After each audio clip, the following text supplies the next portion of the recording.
Okay, everyone, we are live. So, for those listening at home, welcome to the Dungeon Musings YouTube channel. My name is Kevin Madison, and I will be your friendly Dungeon Master this evening. Tonight, we are celebrating a bit of an anniversary here. We have nearly a full cast for today's session 100 of our ongoing Night Below campaign. With me today, so this is, of course, our ongoing campaign playing Advanced Dungeons & Dragons 2nd Edition, playing through Carl Sargent's classic Night Below setting, or Mega Adventure. And with me today are almost all of the stars of the Night Below campaign. Why don't I go through the order? I've got you guys on the screen here. Tell us who you are, who you're playing, and what level are you currently. First up, we have Dave, a resident armorsmith. Who's muted? Who's muted? Yeah, Dave, you're muted. Everybody, I'm just gonna oh wait, Dave's muted. Everybody drink. Yeah. And I'm playing Druin, Axebrother. You forgot 100 sessions later. I almost said Mo. I'm like, what? I'm playing Mo. Because everybody has to drink when Mo is on mute. So, anyways, yeah, I'm playing Druin, Axebrother. He is a level 6 fighter and specialty priest of Clanget and Silverbeard. Very nice. Next up is Arlen. Hello, I am Arlen Walker, and I am playing. Nope, that's the wrong intro. I'm Arlen, and I'm playing Bergour. We're just full of surprises today. I'm playing Bergour. I've not been drinking, but I have been doing a podcast with Hobbs, and I'm a 7th level dwarven fighter, and hopefully gonna just have a nice, relaxing time watching everybody else train because I don't have enough XP. Nice. Next up is John. Hey everyone, I am John, and I'm playing Dorman Kettleborn. He is a gnome, illusionist thief, level 7 and 5.5. Very nice. Next up is Jeffrey. Hey everybody, I'm Jeff, and I'm playing Calidor, and he is level 6.5, fighter, thief. Wow, very nice. Next up is Hobbs. Hello. I am Jason Hobbs, and this is a campaign I just forgot the name of. The Night Below campaign. Anyway, sorry. I was playing with introductions myself. I am playing Elanion Elandin, a Earth Elementalist Savage Elf of 5.95 levels. Very nice. Next up is George. Hey, I'm George. I am playing Knox the Unexpected, who is a human invoker, which is a specialty wizard. He is 5th level and also been kind of waiting for his opportunity to do some training so he can become 6th level. Very nice. And last but certainly not least is Will. Hi, I'm Will. I'm playing Chael. He's a 6th level elf Fey Warden, which is a specialty priest of Porlon. Awesome. We do have 2 players who are absent today. One of which because he never make it on a Wednesday, and one of which because he's taking a bit of an extended absence here. But we will say, because this campaign would not be where it is without either of them, we also will send our thoughts are with both Steve and Brent as we're going through our 100th session. So cheers to those guys. I know it's bad luck to toast with water, but what are you gonna do? Cheers, brother. It's vodka. Cheers, brothers. Awesome. So, guys, we're 100 sessions in. Can you quickly sum up 99 sessions for us? What happened before? Goodness. I think we should all do a Rilligo impression for Steve. Rilligo!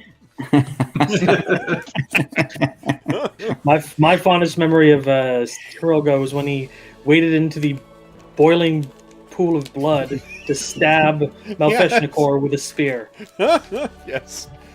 Oh my God. I remember Hriligo going down right in front of me, and me being terribly worried that the goblin riding a giant chameleon monster was going to eat Hriligo while he couldn't defend himself.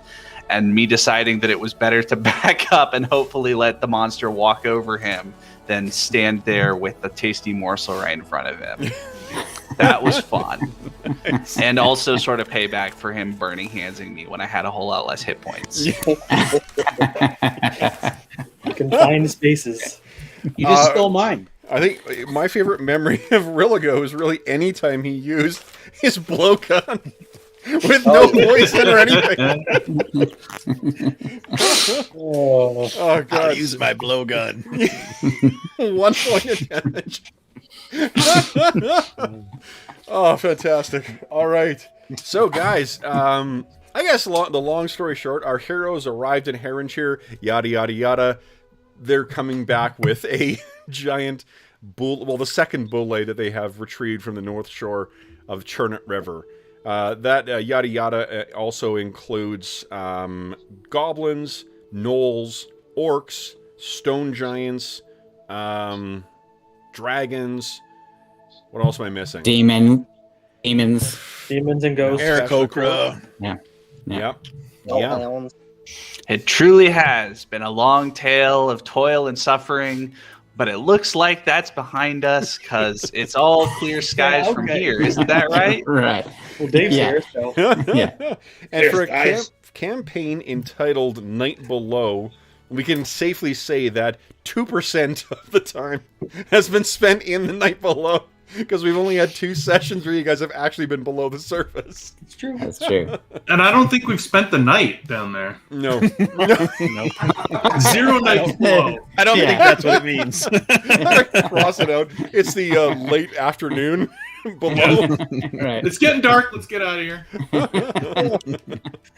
All right. So then, guys, why don't we... I want to get you guys, hopefully get you guys back to Thurmaster.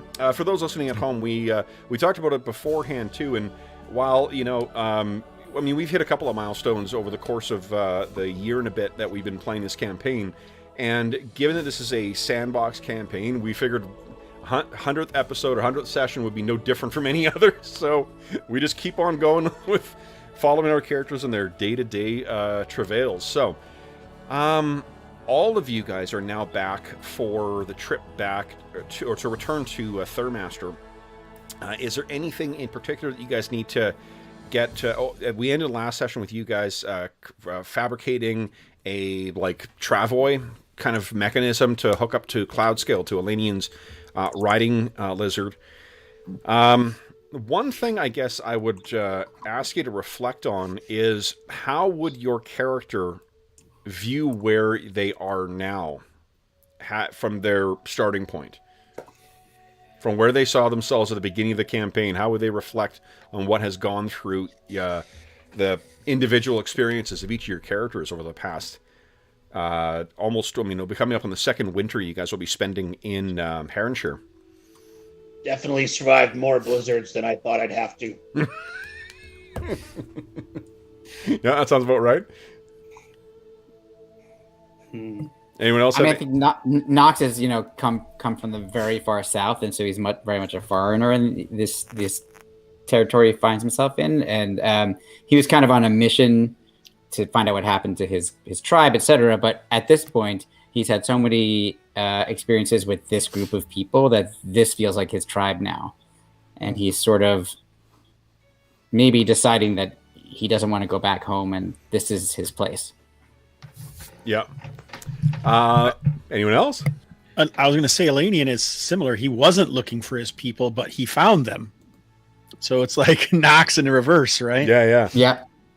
Yeah, and Dorman was kind of half exiled from his place because militant wizards don't like illusionists. So he was pretty much looking for a place and came here, and he found family and friends and got himself roped into local politics. So he's liking where he found his spot. Nice. He's going to defend it too. A lot of people. Elanion feels no different about Dorman than he did at day one. It's okay. That doesn't surprise me. Your growing necromantic aura amuses me. What about Chael? Well, I mean, Chael shares some of that, sentiment of leaving one place and coming to another, because he left the Lindor Isles because they started to started to worship some of the other elven gods over Coraline. Mhm. And so that's one of the reasons he left. So he's felt, not only has he brought some of that with him of Coraline, but he also feels like he shared it and he's gained, in addition to that sharing, some understanding of much more understanding of dwarves. Mm-hmm. So, Yeah, that's true. Druin has been a positive influence with Chael, in that he's not completely 100% stubborn. And what about Bergour? Well, I don't know. So I was thinking Bergour had a sort of backstory element that he was going to try to tell Lintern, sort of make him feel better about killing his buddies in the guards and all that sort of stuff. That Bergour had to, leave wherever he was because of essentially a fist fight that got a lot fightier than it was supposed to, and classic kind of roguish adventurer who ends up having to hit life on the road because homeland isn't welcome anymore. So I think he's definitely felt like he's got a sort of homeland, but at the same time he's got this kind of developing sense of what we would call theodicy, which is the philosophical problem of evil, because things seem to be, there's a lot of bad shit in the world that we keep having to deal with. And, he's not quite sure what to do about that. He doesn't have the, education of somebody like Knox or even Chael or Druin. He's kind of trying to figure out how to reconcile the fact that they seem to keep dealing with all this bad stuff, but there's definitely a lot of bad stuff out there, and we kind of are on the knife's edge a lot. Mm-hmm. All right. So with that, let's see you guys. What about Calidor? Yeah, Calidor. Calidor, yeah. I think that, Calidor really started out wanting to. I mean, we were talking about Rilgo, but that was his actual brother at this. That's his brother, and that's where he started. Was he wanted to go on some adventures with his brother, and I think that over that time, he's kind of lost his brother a little bit, but he's found some new brothers that are the center of his sort of adventuring now, and I think that it's sort of his new family. Maybe he was a bit of an outcast in his home, so now he's sort of got somewhere that he's happy to be. So you guys are I have some happy news for you. If you're able to make it back to Thurmaster in the next 2 days, you will be arriving back in time for Brewfest. Looks like that'll happen. Yeah. Listen to you, optimistic. Well, Dave just rolled, and I don't see high wind. For weather for today, yes. The weather today is, let's see here, no precipitation, almost no wind whatsoever, and beautiful clear skies. So let's see. It was less the weather I was concerned, although I suppose weather is what we should primarily be concerned with. I am going to check random encounters. All right. Good. It's the Fang Dragon time, everyone. Yeah, that's what I've been saving it for. Right. Okay, hold on here. I woke up Monday with dragons on the brain. Do you mean Dorman or you mean you? Me. Yeah. I managed to, with the claw markings of a dragon, I managed to scare the Legacy of the Crystal Shard group enough to leave behind a veritable treasure hoard. Because they were like, fuck it, the dragon's gonna come back. I don't trust this, let's get out of here. Jesus, Dave, I miss one game and you leave a treasure hoard? Yeah, Store could have gambled that money away. Gambled with our lives or not. my character trying to push everybody out. I'm like, get out of here. I may not have. I may be leaving out the fact that it was effectively a ghost ship frozen to a glacier drifting around the sea of trackless ice. So why did we not explore that? That sounds safe. And they found a heaping frozen treasure hoard. It's just that the guys decided not to spend the time to thaw it. So come on, how hard could it be to find that again? Come on. All right, here we go.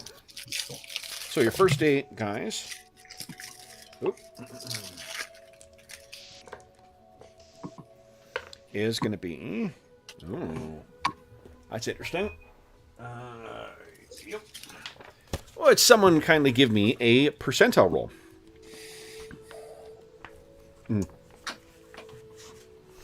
Above and beyond the 3 that we already did? Yes, please. This is for something altogether different. And much better. 22. 22, thank you very much.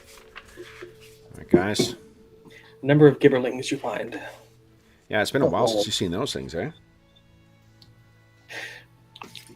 Traumatized. Okay. So, guys, you are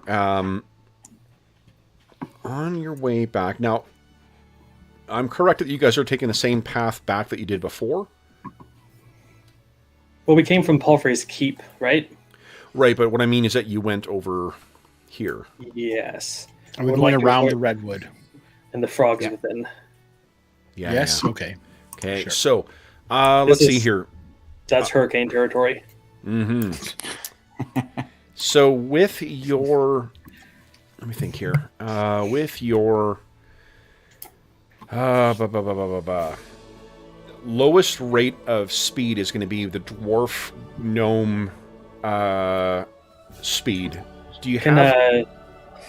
Can the lizard hold Dorman and Elanion at the same time? No. And a Travoy with a oversized boule on it? No. Not even about size. Just doesn't work. I can only do 2 Phantom Steeds, so I can't get all the slow people. Okay. So then, what that means, guys, is... do you guys want to... How come we can't summon a chariot? Do you guys want to take a boat? See. What happened the last 2 times we took a boat on this river? Yeah, I know, right? Well, first time It's you like lost 2 out of dog. 5. Well, or actually, 6. does Kuiper's farm have boats? No, because remember, they took all of them to flee the first boule. And you guys did not stop by Thurmaster to pick up Max before you left. Yeah, he's going to be pissed. Yeah, he's gonna be pissed. I mean, Well, thank God he didn't, level up and become a full werebear in the interim. Okay, he's let's see. live. Okay, so then the distance that you will be able to travel will be... Let's see here. Unfortunately, because you're dwarf companions. About there. Oh, that's not good. 6 miles a day? Yep. Oh, God. Yeah. We're going to miss Brewfest. Yeah, I was calculating your travel time based on the human movement. Mm-hmm. Oh, 1 sec here. Let me make sure I'm not screwing that up. It's been a while since we've had to recalculate the travel time. Here we go. Distance. Cross country. Nope, forgive me. You guys will actually be able to travel 12 miles. Ooh, oh boy. Oh, that's the way you do it. Yep. You guys are making your way along. All right. The first evening passes uneventful. Looks like you guys are all healed up as well, too. Except for Chael. Chael, you will be healed up to full. Okay. Yeah, I don't know why only you're down a little. still down by 2. Oh, because you were nearly eaten by a boule. Nah, it's merely a flesh wound. Yeah. Did you say an appetizer? Yes. All right. So then, second day, Dave, would you give us you're our weatherman. Would you give us a weather roll, please? See how you do. Okay. All right. The windy. No, it's a little windy today. Not too bad. But it's clear skies. Okay. And the day, guys, will pass otherwise. It's windy. Oh, with an 80. Oh, you may have to do something with your resident gnome here. Might be a tailwind. Maybe it'll push us along. I mean, his idea was to tie himself to a rope. Yeah, we'll make Dorman into a titan. Levitate. When that works one day, I'm going to remind you of all of this. Right. You do that as you're drifting off into the stratosphere. I told you it would work! All right. Oh, you know, it's actually, it is strong. You're okay. There's going to be a range penalty, but it's not so bad that it's knocking gnomes over. Anyone who's got a fancy hat, though, you're going to lose it for sure. So, let's see here. The distance today, if you hew close to the forest here, you guys will get to here. Oh, and you'll miss Brewfest. Brewfest will be... Well, it starts tomorrow, right? Yeah. No, it starts today. If you're able to get there in 2 days, it is currently the first... Oh, no, it's currently Brewfest, which is one of the holiday months. Probably a good thing. When we get back with the Brûlée, we'll have another holiday celebration. Yeah, I think, Hobbs, you've seen the carousing table from Low Fantasy Gaming, so yeah, it's definitely probably for the best. Mm-hmm. Okay. We're going to make our own tavern anyway, so we can have our brew fest every day of the week. Mm-hmm. All right, so then, guys, next day, you wake up again. If we guys, who is keeping track of your rations and stuff? Let's see. No one. I think we're just doing individually in this case. Yeah. Oh, are you? At this Okay. point, Yeah. it's individually. Yep. Yeah. Okay, so everyone cross off another ration for the day. 2 days of rations. And let's see if we can get you guys back today. Let's see. Weatherman, kind of weather us up here. Let's see here. So 1, 2, 3. So no precipitation today, no wind, a little bit of cloud cover. You guys are fine. And fortunately, there is no encounter today either. Let's see. Where were you headed? Palfrey's Keep or Thurmaster? Thurmaster. Yeah. Thurmaster? Okay. So if you get to the road... Well, I guess maybe we should decide that night. Should we let... We're not going to take the Brûlée. Does anyone off the have keep. any injuries No, that that's true. prevent forced marches? I think Carrick was the only one. I know he did, but... No, not currently. I No. don't. You're right. Let's just take the Brûlée, and then we can let Parlfrey know later. Okay. So then, if you guys force march and just add a couple more hours on, it's 16 miles from where you guys are to Thurmaster, and you travel 12 in a day, so you're adding on... It's basically going to be a maybe an 11-hour travel day for you. Nice. Arlen's and Dorman's endurance skill will come into play. Yep. Okay. Well, fortunately, you guys do not need to make any checks. For the rest of you guys, the weather being what it is, I'm not really concerned about you making fatigue checks. Hey, very nice. Nice. Is present. Chat even is, if- Brian is just wanting the chat to vote for their 2 favorite character portraits, so I'd show them a logo. I should, hold on, I'll bring Carrick and Religo and Max up as well, too. They'll be present, if not in the campaign, so there we go. All right. Does Rockslide get a vote? Because I'm voting Yeah, that's what I Rockslide. was just sitting there thinking. I was thinking about that. So they're all going to vote for Where's Rockslide. Rockslide? Oh, hold on. I gotta grab his token. Isn't he like best-selling T-shirt and hoodie in the Redbubble store? For our, it's either that or I've got an HP Lovecraft one that has sold pretty well. A lot of masks. There's a lot of masks with a creepy 30s bigot on it. So, Right. Yeah, at least they're wearing masks. Yep, Yeah. absolutely. Good point. Oh man. Also an icon of science, weird fiction and speculative fiction, but Yeah, you know. Right. Tomato, in his case. All right, here we go. Here's Rock Slide. Yeah.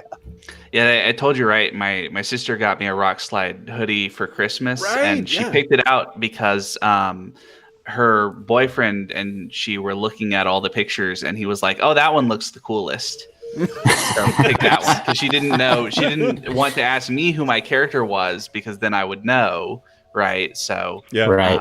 yeah. That's funny. All right. So then, guys, as you come arriving back in Thurmaster, what will everyone see? Are you guys feeling? I guess are you grateful to be back? Or are you kind of dreading the conversation to come with Max? Yeah, definitely dreading the conversation with Max. Yeah. Elanion isn't too worried about these human emotions, but he is happy because he knows that now maybe we've solved the problem in Thurmaster. We ain't got to worry about this stupid bar anymore because we can send the people to harvest Kuiper's farm. So a lot of things have worked out. So in many ways, he's ready for maybe a week's rest or something and preparing for the next foray into finding these lost elven tribes. And What are the rest of you guys? I mean, Knox is looking forward to finding Towster and trying to learn some new magical skills. Okay. Because he feels like he's not really carrying his weight in the party at the moment because he's a little bit behind. Yeah. So The evoker is definitely not falling. You can cast Fireball. Okay. Flaming spear, magic missile, magic missile. you know what though? I think what really keeps Knox alive is Rock Slide. So I'm so squishy. Yeah. I wonder what effect the encounter with the Hellhounds will have on Knox's future preparations too. Well, definitely. I mean, that's another problem. Research Cold Ball. Well, Lightning Bolt is on my list for sure. What about actually helping with the weight of the group? In a spell to carry more shit. I can carry shit. That is true. All right then, guys. So arriving back in Thurmaster, what you find is again the mix of refugees and the people that you knew from before. I think as soon as I've been thinking about this for a lot of today because I figured you guys would likely get back. Who has the best charisma among you? I think it's Arlen. I thought it was Chael when Chael was here, but I have a 14. 14? I have a 15. There you go. Yep. So 15. The reaction modifier for 15 is what? Reaction adjustment is +3. +3, okay. All right. I have etiquette. Hello, good sir. You seem quite cross. Aside from etiquette, navigation is the most useless skill in this campaign. Until you guys go to the city of Greyhawk. Once you navigate on the Great Sea there. All right, so you guys are back for, obviously your arrival is a bit of would normally draw a lot of attention anyway, and then added to the fact that you have this Bulle that's even larger than oh no, you've only got the head, don't you? You severed the head and you cut off the thing. So it's drawing even more attention than would otherwise, be the case.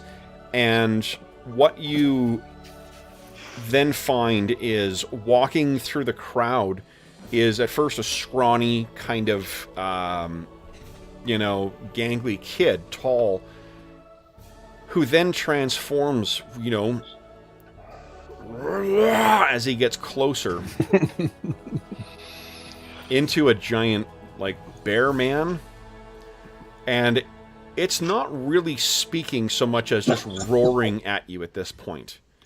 So before it actually reaches you, or he actually reaches you, this is, of course, Max. Do you guys wish to do or say anything? I cast protection from Why? protection from fire on myself. Protection from teenagers. Protection from fire. Puberty ward. What is the deal with Max? Because I missed most of those sessions. Why would he be mad? Somebody who wasn't Bergour. I liked it because sometimes my characters make promises for the group, but somebody who wasn't Bergour made a promise to Max, and that we were supposed to come get him and fight the Bule with him, even though he almost died to the last Bule. So really, I mean, And the Bule killed Kuiper and his whole family and everywhere where he grew up, basically. yeah, Okay. yeah. Okay. So he has that great gives me a little bit vengeance. of Wanted honestly- against this. We forgot to get him. That's the only reason. I just acted like I forgot I did it on purpose. It was more like the Bud Light commercial. You know, the whole like asking for forgiveness is easier than asking for permission. So it was like, here's your Bule birthday card, Max. All right, so as he is storming towards you, what do you guys wish to do? Hide and check. Chill, do you think a whole person will work? But what if I had it? Oh, yeah, I do have it memorized, actually. I have it. We should cast no spells against our companion. Don't. Yeah, I'm kind of with. I actually happen to be with Elanion on that. Okay. So you just Does let him someone- approach? Did someone want to say anything? Who's Well, the- we should say something. Someone should say something, but Yeah. I'll say something if no one else does. Dorman All is right, small. I've He got a doesn't want to plan. get gnome punted anywhere. Oh. So Bergour's- Yes, Great. Bergour has a plan. Okay. I got a plan. Oh God. So I'm gonna go to the Bule head because it's right. It's just like the skull with some flesh on it, right? We kind of cleaned it off mostly, right? Or Yep. do we just leave the head? I think no. I don't think you guys have spent any time cleaning it because the hide is so tough.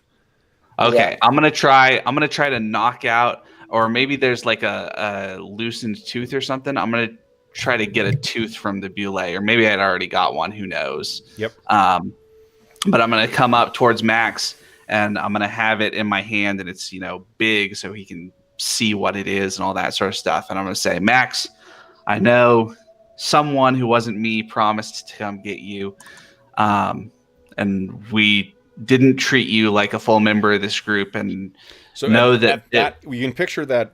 Sorry, I'll go back to you in just a second here. But Yeah. the dwarf, little dwarf has walked forward on this, and this enormous werebear is just roaring and shouting above him.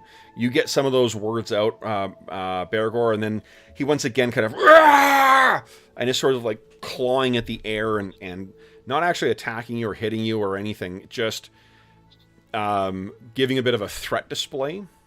Yep. And then he And I'll stops, say, looks down at you, foam kind of coming from one of his sides of his mouth. Max, we didn't treat you as a full member of this group, and that has weighed on all of us since we forgot about you here in Thurmaster. This is your share of the kill that the whole party made together because you're a full member of this party. Everyone is going to get a tooth, and I'm going to build... Druin and I are going to make necklaces or chains or something. We haven't really worked it out, but... It's going to be super badass. What I'm trying to say We're going to sell is, them in Max, comic books. is that- It's going to be awesome. yeah, we're gonna do something fun, but it's gonna be we're gonna make T-shirts for all of our fans. But ultimately, what I'm trying to say is, Max, let this be a symbol that from now on, we don't do anything without you, and you don't do anything without us, because we're sticking together. Okay. I thought he was joining the Rangers. Yeah, it's going to be a little awkward when you punch him to the Rangers next. Well, By the way, he's we his talked- own person. He can choose. Yep. Yes, I agree. So he stops, looking down at you. His, massive form kind of heaving up and down. He's very, very worked up. And then he slowly begins to shrink again. And where the bear was standing is now this, once again, scrawny, tall kid who places his hand on the tooth and then brings it away. And he looks up at you and just says, Kuiper? He fought well, Max. He saved you all. But I do believe it was his last stand. His eyes are just completely full of tears at this point. They haven't broken and started going down his face, but it seems like he's about to do that. And it hits you once again just how young this kid is. He's been a formidable ally with you, an incredibly capable warrior. But he's also very, very young still. And he stands there sort of trying to, be the stronger person. So, Druin, you come forward and kind of pat him on the arm. He just falls forward and gives you a hug. And at that, you can kind of hear this. He's trying to keep it in, but there's some soft sobbing. There's a whole crowd that's witnessing this at this point, too. And I think if you look around, Druin, your attention is, of course, on Max. But at the edge of the crowd, there's Weismar, who is clearly not happy to see you guys. He has a very hateful scowl on his face and is glaring at you and talking to one or two people who are with him. So, with that, guys, what do you guys wish to do next? You missed Brewfest, but fortunately, it sounds like it really wasn't much of an event. So you guys being back, the refugee community is extremely happy to see you. They are very, very grateful to see you guys back. And they, you find that converted house that they had set up for you guys. They've actually done more work on it in the couple. You guys have only really been gone about a week, but more work has been done to sort of like make sure the roof is sealed and ready for winter. The expectation is that this will be your home for the winter. Or at least that's what they're hoping. What do you guys want to do with this Boule skull? What's your thought here? Sounds like we're making necklaces. Yeah. We're making Boule teeth necklaces out of the teeth. Okay. Yeah. I think it should go on our building. I know, make our own tavern with a boule head on it. Call it the Bountiful Boule. What about like we open the jaw up our and discussion like step through the boule's mouth to go in? Guys, further to our discussion before we went live too, I'm pretty sure you guys have to have it coated in silver and call your tavern the Silver Boule. Yes. Now we'll circle back to the Coors Light. In Rilligo's honor, Silver Boule. Oh my goodness. I think I like that. Okay. You can do it. It's only money. How does the rest of the crowd look? I mean, do the refugees look threadbare and poor, or do they look well fed? What is there like a feeling of the? Yeah, they're about the same as you were before. They're very, very happy that the Boule is gone, but the Boule was a potential threat as opposed to the lizard folk and the Queen of the Mire that have been the actual threat for them.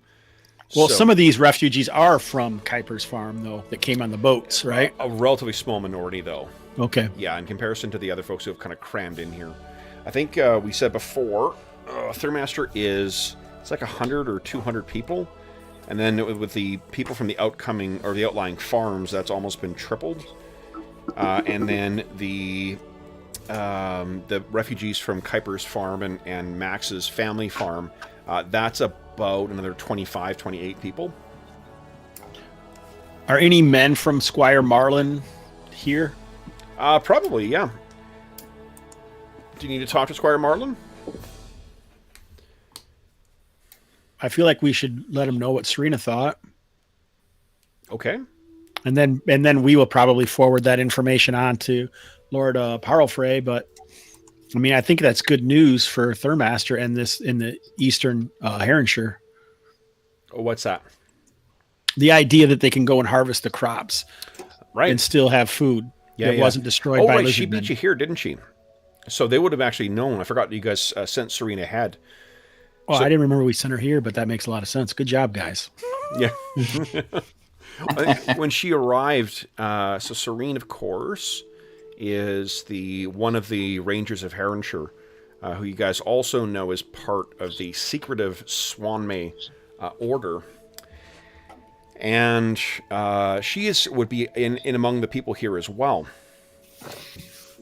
So what we can do, guys, is sort of just the amount of what's the amount of training. Maybe what we'll do is, for those of you who do need to do training still, go ahead and put in chat how many weeks of training you need to get done. Get 5 It's weeks equal for to Dawn. the level you're going to, or Current level going to your Alright. yeah. So whatever level you are now is how many weeks you need to get the next level. Yeah. oh, whatever level. Oh, okay, I see. Yeah. So if you're 6th level going on 7, it's 6 weeks of training. Right. Okay. 6 weeks, okay. Now, of course, last winter, I don't think we had been playing quite as much. How close are you, though? Are you within 10% of your next level? 'Cause remember, you can pre-train, too. Oh, shit. I must be just shy of it because I have. Yep. So it's 125,000, and I have like 15,000 to go. Because that's 12,500 would be 10%, and I have 15,000 to go. So I'm just shy of close enough. I'm fine with you pre-training then as well, too. Okay. With those numbers, it's such a huge amount, and for you to come back, I'm okay with you training or pre-training. Whatever works. Yeah. Pre-training at 10%.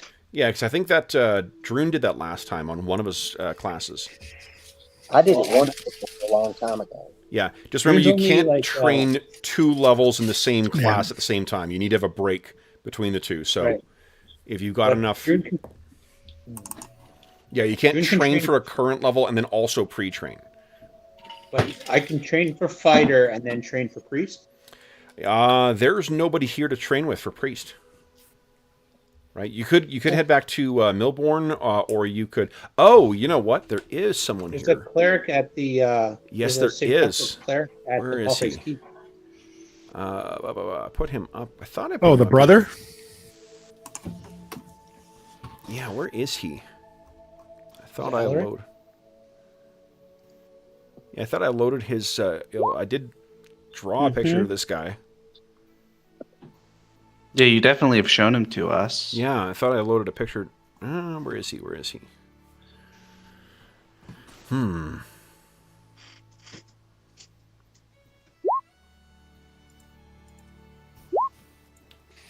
If I actually opened my notes, I'd probably be able to find it. But unfortunately, you know what, guys? Give me a sec here. Because this is my art computer, I can head in and load that picture up. There he is. Okay. We'll have to look up his name again. I don't remember.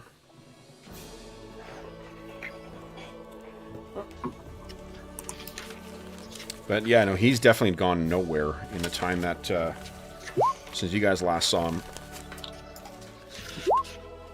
He has goals in mind for this place. Oh boy, that makes me feel uncomfortable. Edric. I think we should Edric. allocate Edric master the of Cudgel. tavern. Yep. Tavern construction master is now jail. Oh, what am I doing here? Shit, I just made a giant.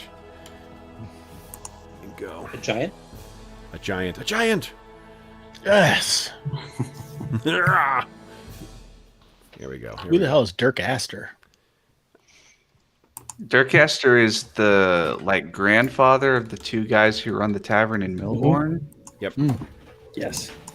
I think he's missing quite a The 2 Andrelin and Bartholomew, I think, are their names. Yep. And one of them was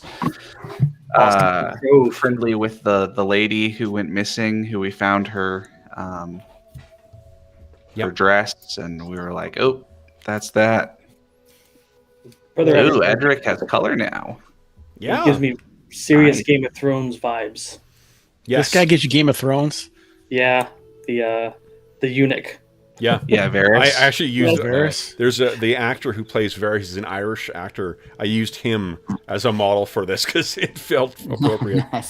He totally looks like Marlon Brando to me.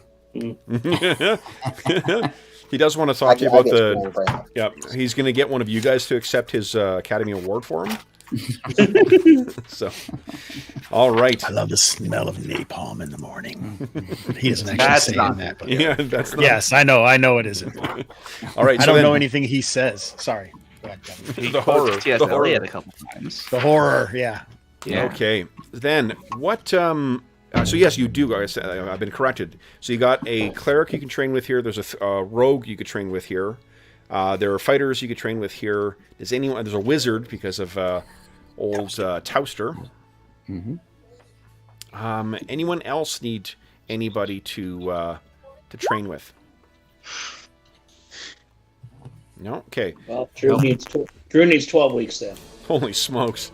Okay, so Druin is here through 3 months. That puts you well into the winter then? Sounds like I'm going to have 6 weeks of spell research to do. Yep. Well, you don't really... I mean, you don't have a lab, so... Towster does. Towster does not let you... Unless you're paying. I know. Yeah. So, the... I mean, like, one of the things that we can start talking about in the next 100 sessions is the building, what do you call it? Outposts and stuff like that.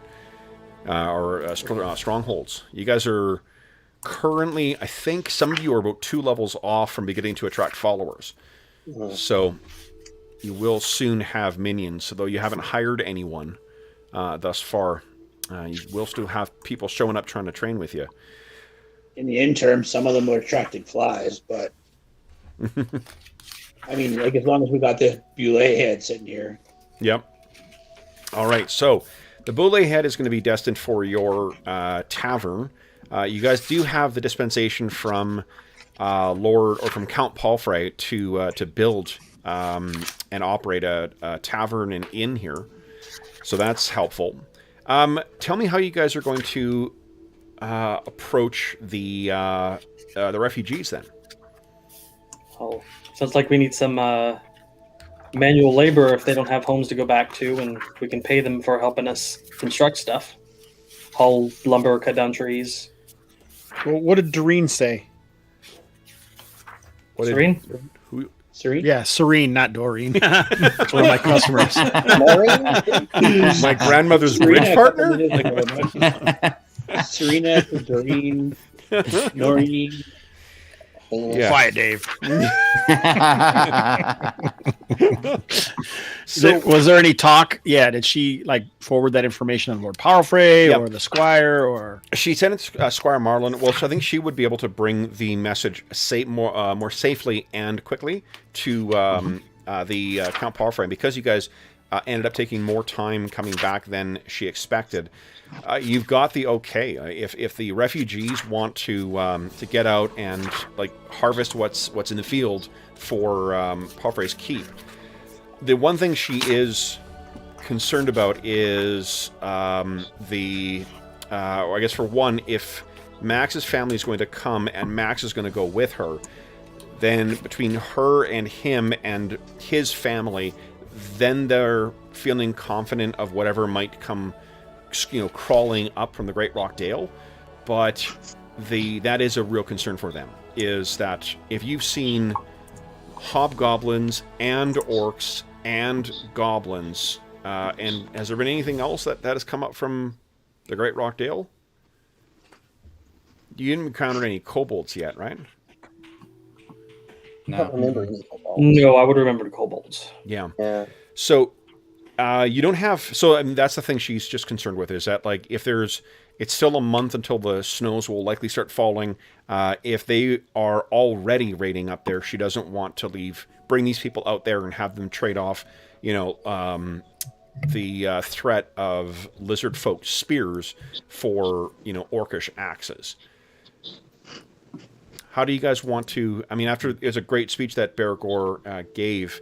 How do you guys want to? I guess first off, how do you guys feel about that? Should Max stay with you, or do you have another proposal in mind for keeping these folks safe? Can you hear the refugee children play? It's awesome. That's exactly. I think it's That's really several rooms away. Sorry. Once again, Darwin gets credit for ADR on this show. That's right. Sorry, everybody. No, not at all. Not at No all. problem. Okay. Then what are you thinking, guys? I think Max should probably choose on his own, but I mean, if we have 6 weeks of training, that's enough time to get up there and get all those crops harvested, and then hopefully be able to share them with the Refugee, the Thurmaster, if we take more people, right? So are you guys planning on heading up there? 6 weeks will put you into winter for sure. Like you're in the last month. This is you're arriving back on the 1st of Patchwall. Patchwall is the last. No, it's not. Forgive me. No, it's not. You got one full season. It'll be. So you still have 2 weeks of autumn after 6 weeks of training. So if you guys do want to but the trouble is it's 6 weeks when they would be on their own or they'd be with Max. Yeah. Are you saying that you're going to go and collect Max before the winter comes, or what? I think it would be fair to say that we could send Max with them and collect him at some point when some or all of us are done with a phase of training, once it seems like the threat is mostly diminished. Yeah. Assuming that he is okay with that, because he's his own person and he can make his decisions, and we're not paying him to do anything, so it's not like we can just order him around. But you know what I mean. That it seems like we could present that to Max and say, we think this is a fair plan. I can go get him at any time. Who's got? Well, Why don't let's see here. Each of you guys give us a wisdom check, please, to see who rolls highest without going over. The price is right. Here we go. Yeah, crit success on the specific number too. Let's see. Go. Bergour. Oh, crit with Bergour. Oh, I'm so good. 20 with Elanion. Yeah, these human emotions don't mean nothing to him. Yeah. He is quite alien, even compared to the elves. Yeah. Other Yeah. elves in the group. Well, and more so now that's too true. with the transformation. Is that everybody? Channel. There's 15? mine. Okay, so it looks like Bergour's got the crit success. Bergour, one of the things you noticed when it changes back is that no one else got a crit success, right? I didn't. But Chael got higher overall. That was still a success. So I don't know if that. Crit still that'll trump. Yeah. Yep. Yeah. The high number. So, and it makes sense narratively speaking because you were the one closest to him. What happened is when he transforms back, what you can see is that he does have a new piece of not clothing per se, but a new accessory, and it's a clasp, a silver clasp holding a cloak together that you've seen on Geralt before, you've seen on Serene, and you saw on Kuiper. It is a marking of the Rangers of Heronshire. Who has that? It is Max has that. Max. Oh, okay. Yeah, because So maybe we present it instead of telling him like, "Hey, this is what we want you to do." Maybe we just let say like we think that this would be a good opportunity for you to or try to convince him to come up with it on his own. Essentially, like You can him to just take ask him initiative what as a he new thinks ranger. Why don't we just ask him what he thinks should happen? Yeah. so if you He doesn't have to decide right now, right? He could decide later. So what you find is that Serene has actually had at least the discussion of him of what these people will face going out there. The prospect of him and his family and the other refugees from different parts of Heronshire staying in Thurmaster as opposed to going. And I think what's happened over the last week and change since you guys have been gone is that he's had a sense to see an opportunity to see what the living conditions of most of the refugees are. he knows that his family still has supplies and whatnot that could help as well. They have fields full of wheat as well, too.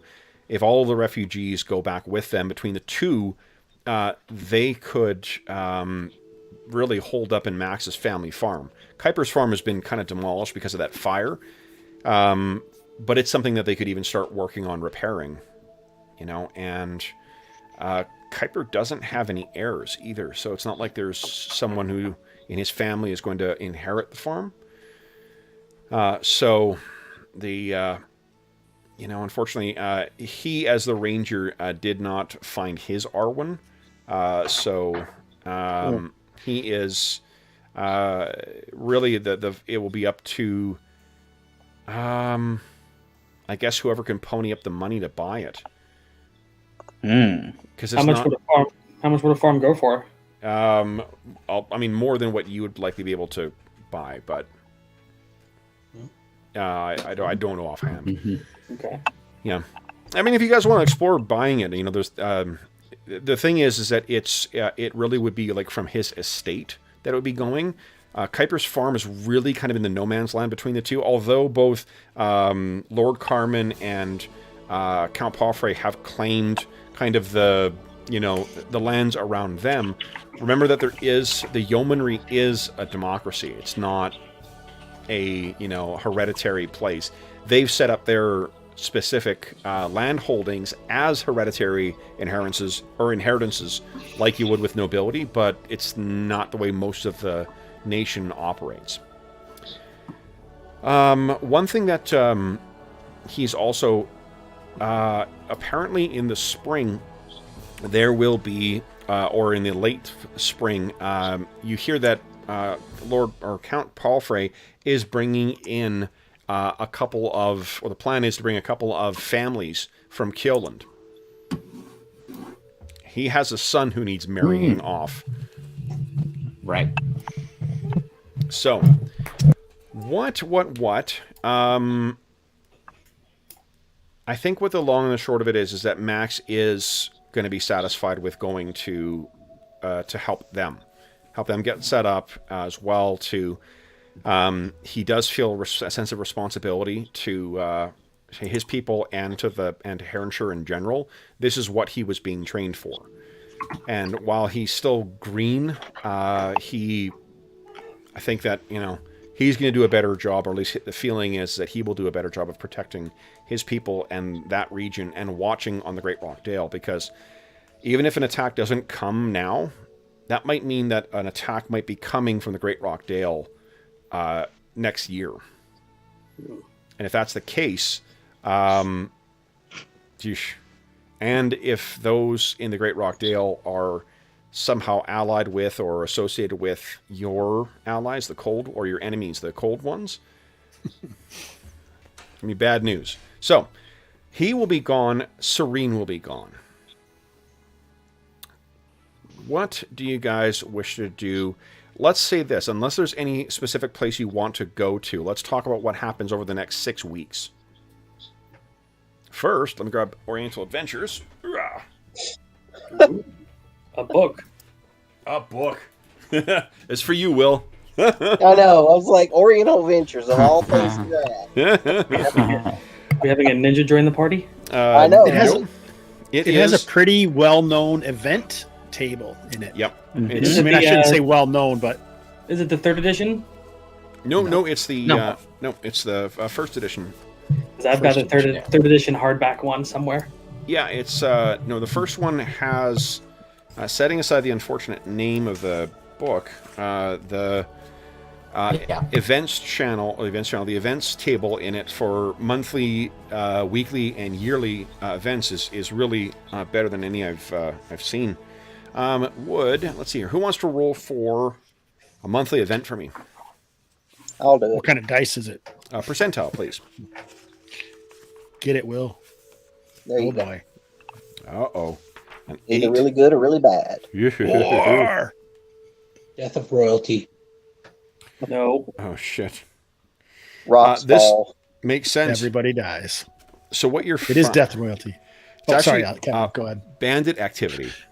Oh, nice. right. Yeah. So what you No, that's not good. What you're hearing is that over the course of your training, more and more people coming into Thurmaster, or news reaching Paul Frey's Keep, depending on where your characters are. You're hearing about hobgoblins and goblins that are bedeviling people on the river. Blame Elanion. What? It's all fault for not wiping He's them the out. one that let them go. One fireball. Man. I'm like, what? Elanion's riding a lizard, and that makes him a hobgoblin wrangler, or No. He's the one who let him live that night. Remember? He went out Well, and I don't fought think it. Druin was there, but I don't deal with guilt anyway. Blame who you wish. Let's see here. I need another. I need 6 more percentile. So let's have. You know what? Let's have everybody roll, and I'll just dump I've already the rolled worst one. event. Everyone, give me a percentile roll here. Make some low-level characters and play with these bandits. Yeah. That's what you do with long campaigns, right? I mean, It's our It's making backdoor. us into Dark Sun with the character tree. duplicates. It's our backdoor Duplicates. way of introducing the spin-off series. I've got a There you gnome go. cleric thief all ready to go. Okay. Let's see here. So Dorman, Yes, sir. first week. Ooh, interesting.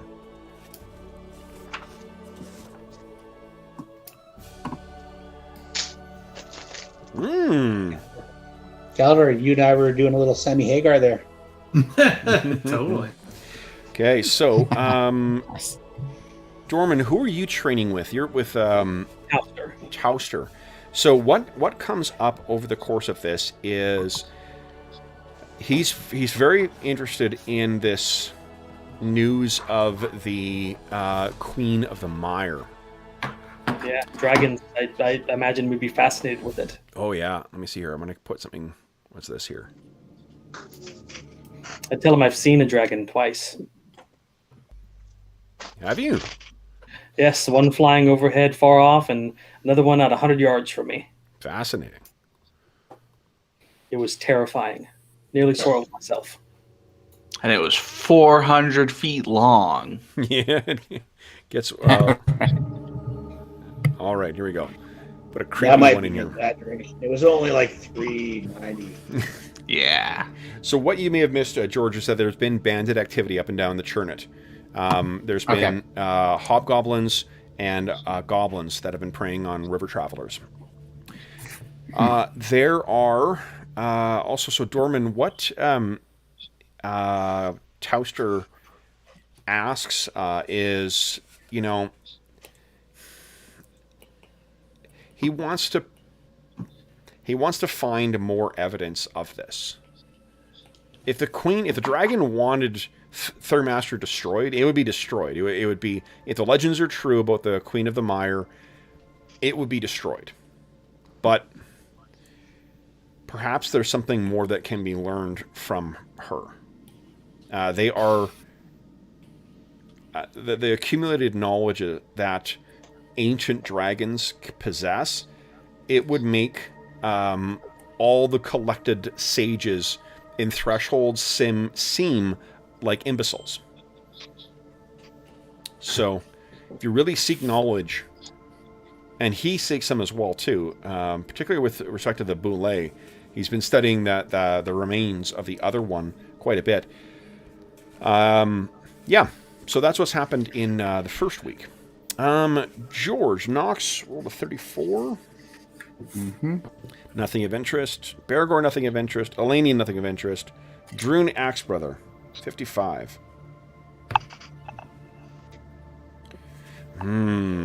Bandits strike quite close. They're actually hitting the north side, like the northern communities. You have more refugees coming in, although what they're telling of is that it's not lizard folk. Actually, I guess it would be lizard folk.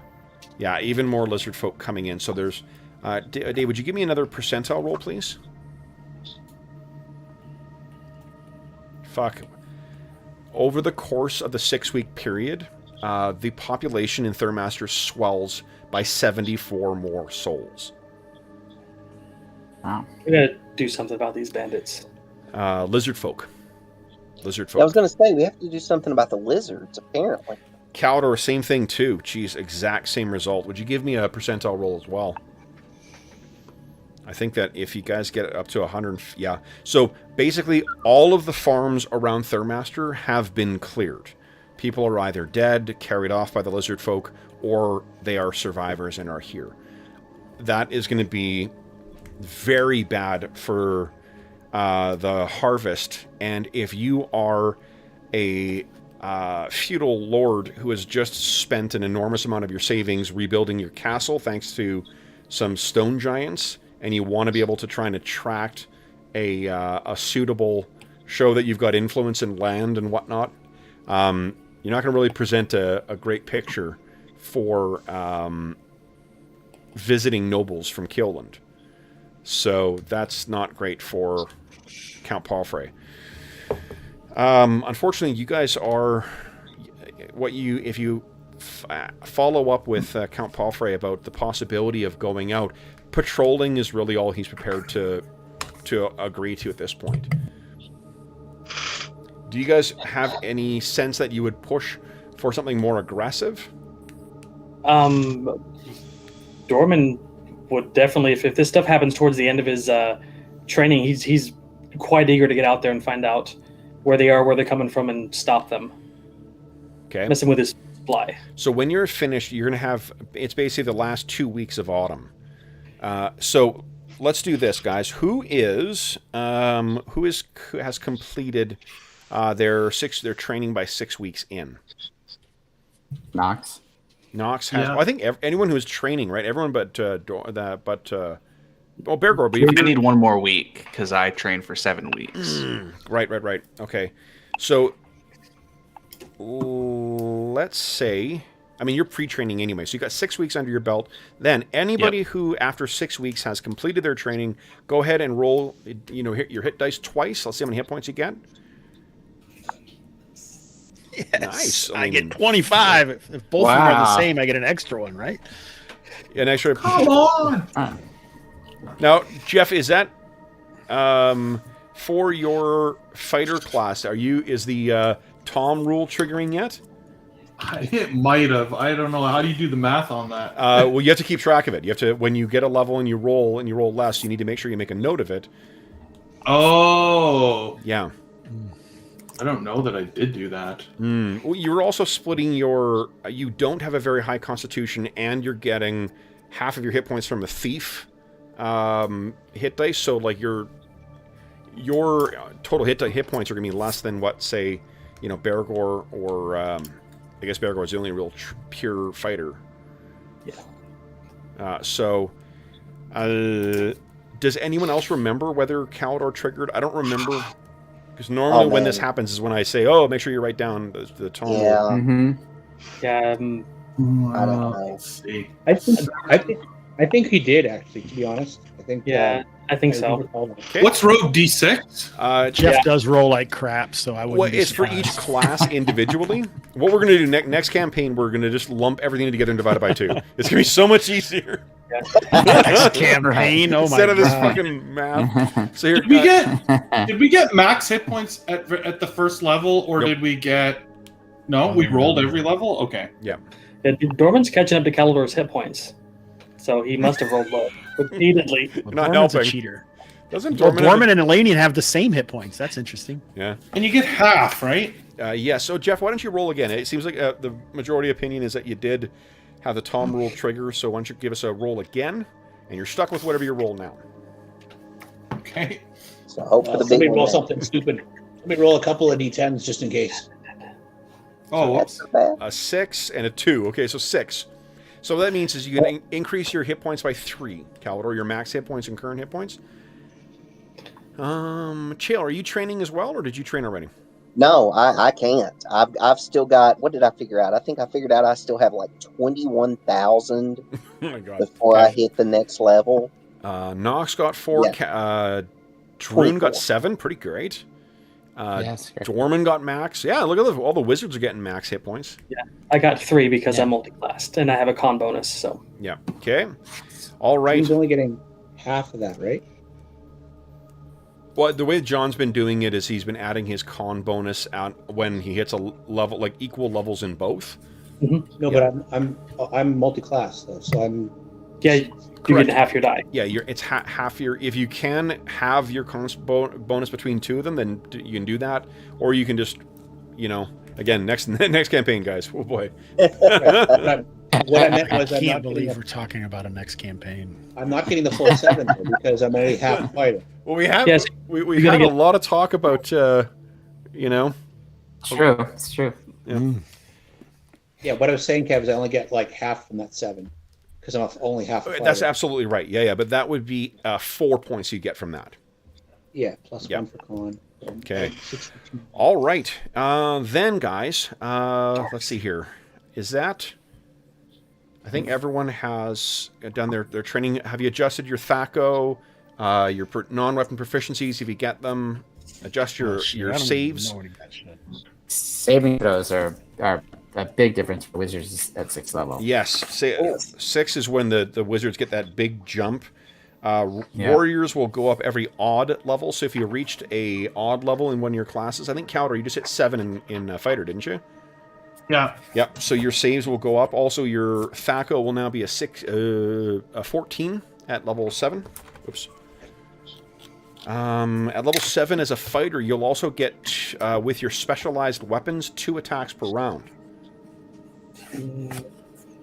Pretty excellent. Who else here has hit level? So Druin. Oh, are you level 7 fighter as well, Druin? Yep. Yeah, so both of you guys will be attacking with your specialized weapons twice per round. Bergour, nothing's happening with you just yet. Those of you who are specialized wizards, so that's Knox and Dorman, you remember you get your extra wizard spell? I am. Elanion is as well, elementalist. Oh, yes, of course. Yep, and you do as well. Your free one. Let's see. Let me grab another book. Yeah. I'm like, I gotta grab another book. I think I told you guys I moved my the 3rd edition stuff from my living room into here because I was originally using it to try and motivate myself to start prepping for that overview, but I've been so busy that Tome Magic, nice. It just became clutter. So they're now. Well, there are a lot of those books, so there's a lot in that. Yeah. Okay, let's see here. George, do you have your name on any 2E books? On one, which is a module, Border Watch. It's a Greyhawk module. The last Greyhawk module they ever produced. Yeah. Oh, okay. It's an unremarkable, unremembered adventure. I liked it. Oh, you did? Yeah. Cool. Wow. Okay, so clearly we need to get it and run it. I have it somewhere. I know I got. The reason I ask is I know I've got one of George's books from 3rd edition here, and I do not have anything from 2nd edition. And, Killing us with frost. I do have your, what do you call it? Because you're credited in the 4E DMG as well, too, right? DMG 2? DMG 2, yeah. Yep. One of my absolute favorites, too, of all time. No, they did a great job with that book. Mm-hmm. It's Twitter this past week had people rediscovering that and suggesting it for 5th edition players, too. Yeah, it's really helpful in terms of running adventures and creating stories.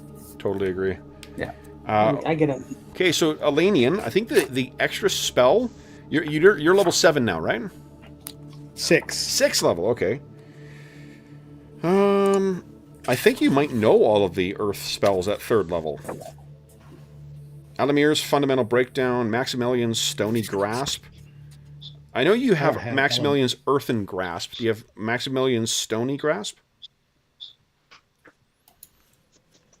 I have Earthen, do not have Stony. So you will be gifted. What's the other one? Mordenkainen's Protection from Insects and Arachnids. Alamir's Fundamental Breakdown. I thought you knew that one for some reason. No. Oh, you know what it is? I think that one of our Ravenloft characters had that. And the last one is Stone Iron. Are there spiders in the night below? There's a lot of spiders in the night below. Mordenkainen's Protection from Insects and Arachnids is another option for your Earth spell. Sure. Oh, I do have Stony Grasp. I just found it. Sorry. Okay, great. So then, Okay, let me get.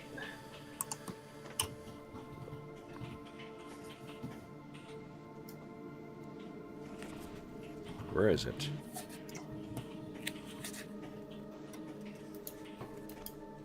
Yeah, Mordenkainen's protection from insects and arachnids. 5 rounds per level. 1 creature touched provides a measure of protection from insects, spiders, and scorpions, including giant-sized and unnatural species such as animals. Of such animals. All such animals attack the protected creatures at -2 to hit, and all the protected creatures' saving throws against insect and arachnid venom have +4. Ooh, yes. The spell works on no more than 20 hit dice of bugs of all types. If more than 20 hit dice of these attack, the spell dissipates. That's no good. Well, especially I when just need to throw an use extra my spiders in with it. use my spider kaiju against you guys. Okay. So you got that then. And then from Kuiper, you guys will also be able to, or from your ghostly benefactor, Elanion, so your Knox and Dorman, he will also grant you 1 spell from his book. And then you guys can feel free to figure out how much extra time you are going to spend training or copying from other books. Where is it here? Does he have Windwall? I don't think he does. You said Kuipers, and I'm like, oh my god, is this a not Star Kuiper, Wars sorry, thing? Like Towster. when main dudes die, do we see their ghost help us in the dream world? And now he knows spells. This is great. Elanion, you must travel to Dagobah. Exactly. It's a sign that we've all played together far too much, because that's exactly what I was... I was looking something up as the joke I was going to make. Oh, that's awesome. Okay. Well, it's a fact. I broke down the time, because that's just, I'm want to do that. This is the equivalent of like a little bit more than a month of full-time work, 8-hour days that we've played together through this campaign. Wow. So, that's Serene. Where are we here? Good amount of time to spend with you guys. Heck yes. Mm-hmm. Most Yep. certainly. Yeah. That doesn't even count the overtime in the other campaigns. Yeah. Or the that's not counting the our 4-part 4th edition war story. Oh yeah, Oh, that was fun. Mhm. that was fun. I may be working on a 5th edition version and a 3rd edition. For all the version. one-shots. Oh wow. Yep. Here it is. Mordenkainen's protection from arachnids. Beautiful. I'm trying to find Thurmaster on here, and I don't. Oh, the layout in this module is fucking awful. Something about the spells that are related to the Archmages that just, I don't know, just feel less generic. Absolutely. Oh yeah.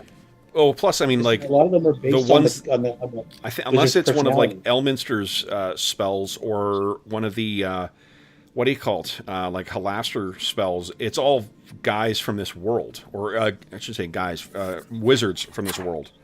Right. Right. There. And they all have to do with the type of spells and the type of caster that was creating them. So, Yep. like all of Tensor spells are very similar, and Big B's and Absolutely.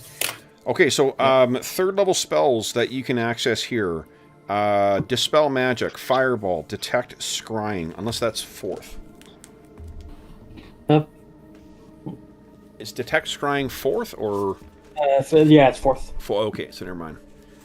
So here are the 3rd level spells. He knows Explosive Runes.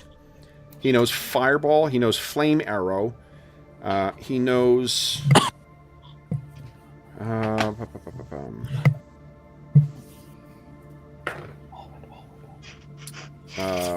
Monster Summoning 1. Suggestion. Water Breathing. And that's it. So any of those appeal to you, Knox or Dorman? Whether you want to, and you guys remember you got to make your roll to see if you. Oh, and Elanion, make your roll, see if you can learn them. Oh, I do have to. Yeah. It's a percentile, right? Yes, sir. Yeah, based on your intelligence. Yep. I'm trying to decide between explosive runes and monster summoning one.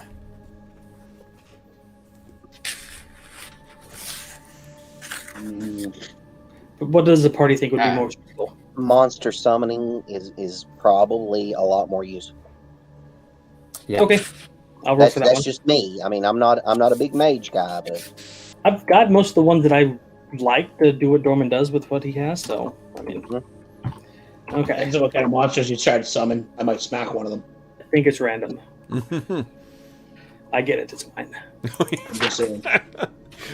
Oh yeah, I got it. We had our first bag of tricks introduced in either campaign on Sunday as well too, when Dave pulled a bison out of a bag. Nice. In the middle of the back, nice. in the middle of a ship cabin. There's Yep. like no room. All of a sudden, a bison shows up.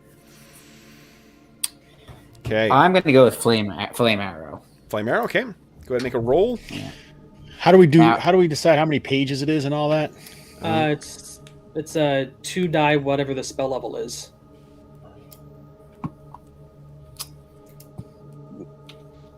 And then Kev, for specialist wizards, it says you gain if you're taking a spell in your school, you automatically gain it. Well, The you get particular a spell is based on the DM's call or your choice. Do you mean the one you automatically get at a new level? Yeah. Yeah, you get to pick that. Okay. yeah, but yeah, you don't automatically get it. You just get a plus 15% chance to learn it. No, I think it's plus 15%. It says automatically. Yeah, like you automatically get one at a new level, and then you also have plus 15% to learn the ones from your. Yeah. So I think flame arrow, that's an evocation, right? It is. So I'm gonna. I'm It's gonna actually take flame conjuration arrow. summoning. Oh, sorry. You know what? You're right. I was. You're right. It is conjuration summoning. Okay. Summoning. Which I You're looking cannot for learn. You're looking for evocation, right? Yeah. I'm hoping eventually to find a lightning bolt spell, just to have something different from fire. You can select that as your automatic spell, though, right? Yeah, I can. So I will do that for that. Okay. And I can't do suggestion. There's a lot of schools I'm barred. There's 2 schools I'm barred from. So Okay. Monster summoning is also conjuration. Yes. You're kind of. This is the negative of being an evoker. I have this feast for you to enjoy. It is a Brazilian feast with many, many meats. oh, I'm a vegetarian. Is it lightning bolt at evocation? It is, yeah. Lightning bolt is going to be my automatic, but I was trying to see if I could pick up something else while I was here from Townster. He has to spell magic. Yeah, I guess that makes most sense. Wait, do I have that though? Do I have other spells I might be able to get as well, other than my automatic one? Any of those ones that I just mentioned. So long as they're Yeah, not air spells, then yeah. I think air is your forbidden school, right? Or is it water? Yes. No, Yes. not air. water, because a shark bolt. That's right. Could they pick from somebody else's spell book if they wanted to instead of Towster's? Yeah, absolutely. Just it means you're turning down a free spell from Towster. Oh, Yeah, you wouldn't be able to learn from someone else's spell book during your training. It's just that with your training with Towster, you'll be able to copy something from his spell book. Anyway, I'll let you guys make your decision on that. Yeah, here we go. There.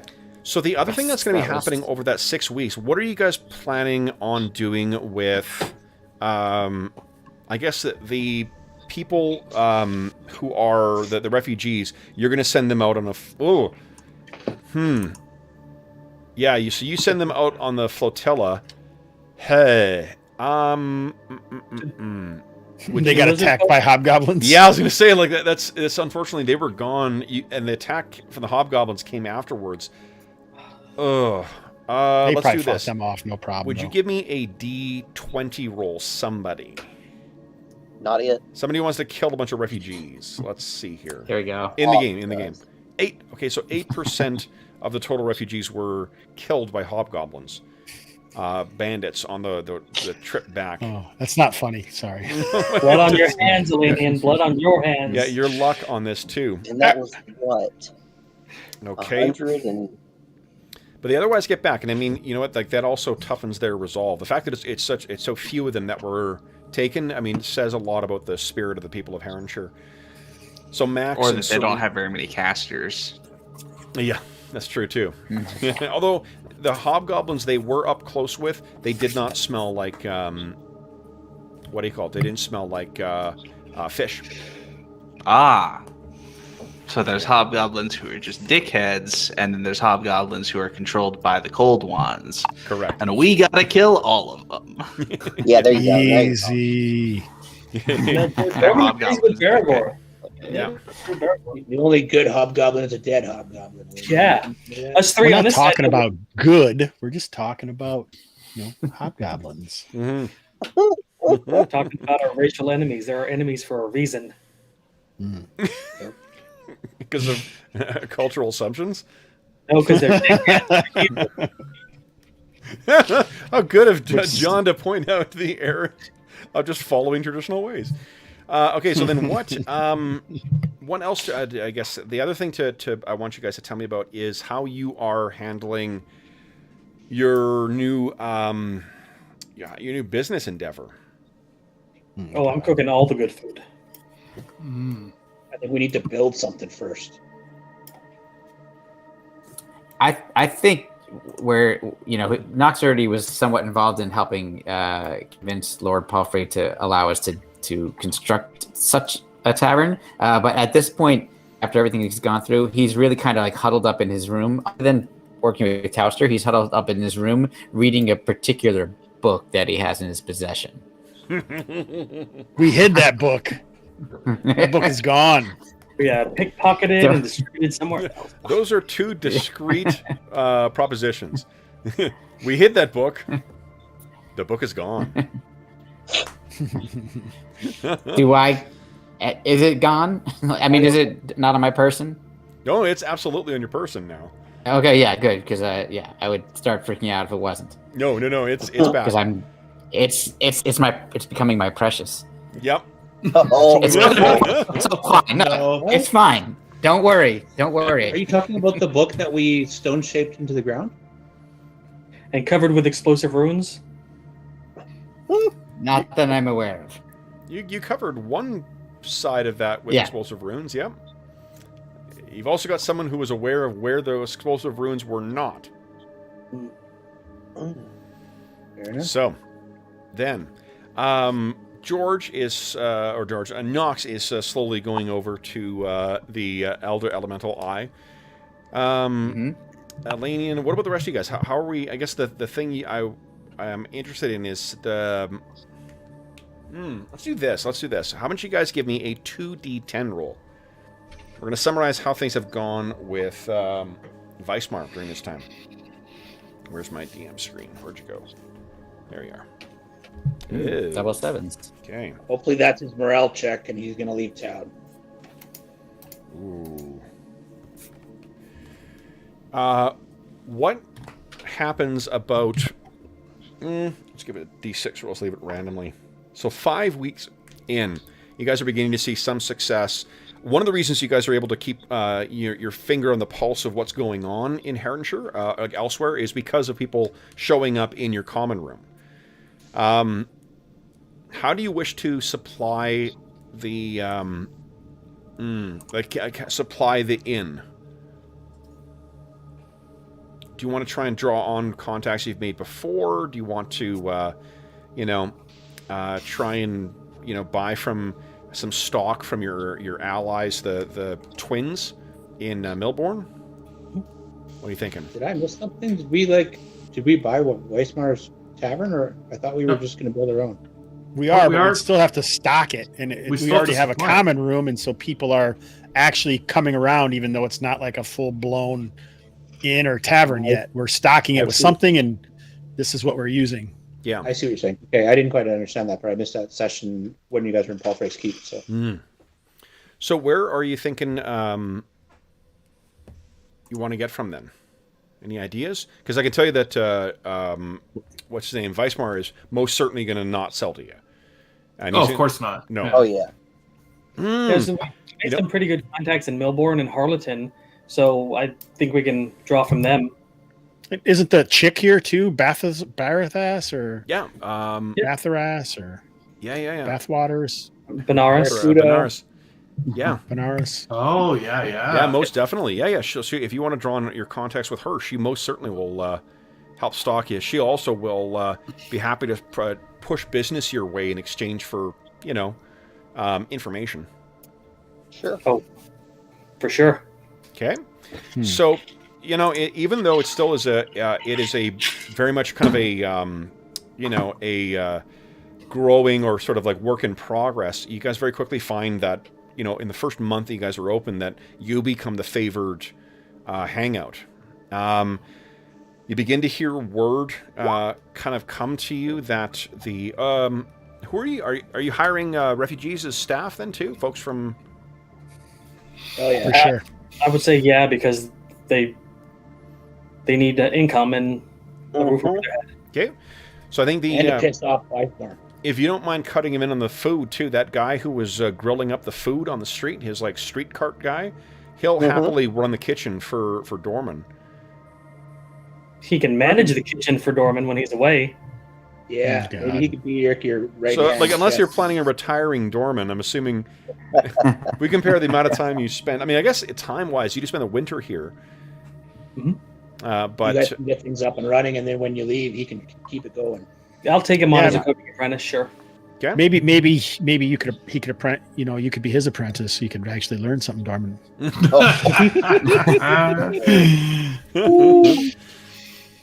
look at that. Masterpiece. Crit. I can't remember who Critical. said it on Twitter this week, but someone had posted about like in their headcanon, dwarven food in the amongst dwarves is insanely spicy and flavorful, but the stuff that they serve to other people is always super bland because they're worried about poisoning people who are not dwarves because of their dwarven constitution. I'm like, oh, that's brilliant, That's funny. you know. So the I mean, like, I think you guys quickly find yourself the favored kind of place, especially people who have been putting up with years of food poisoning from Weismar. I'm trying to think. I think who Caldor, you are probably. I mean, I know Dorman is a smuggler as well too, but I think that Caldor, you're probably the one who is going to hear from sort of the, seedier parts of the town. There's those two guys who have been here for years who are always up to they're always up to no good. You hear that Weismar is continually he at first is just lying about what you guys are serving, that it's poison, they're using magic, they're all sorts of ways to try and drive people away from your tavern. Yeah. Then you've heard that in the last week, that his sort of lies about it have gone to fantasizing about violently attacking you guys or poisoning you or things like that. That should show them kind of stuff.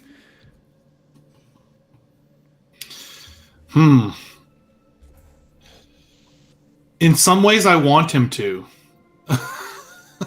attack us. Poison you? Just get it over with. God. Well, not poison us, but make some kind of a move like that where we would then have justification to Right. come back at him, right? Yeah. Right. You know what we should do? Sting operation. Perhaps we should just kill him. Now. Oh, Hold Some of on. us are law-abiding citizens, Elanion.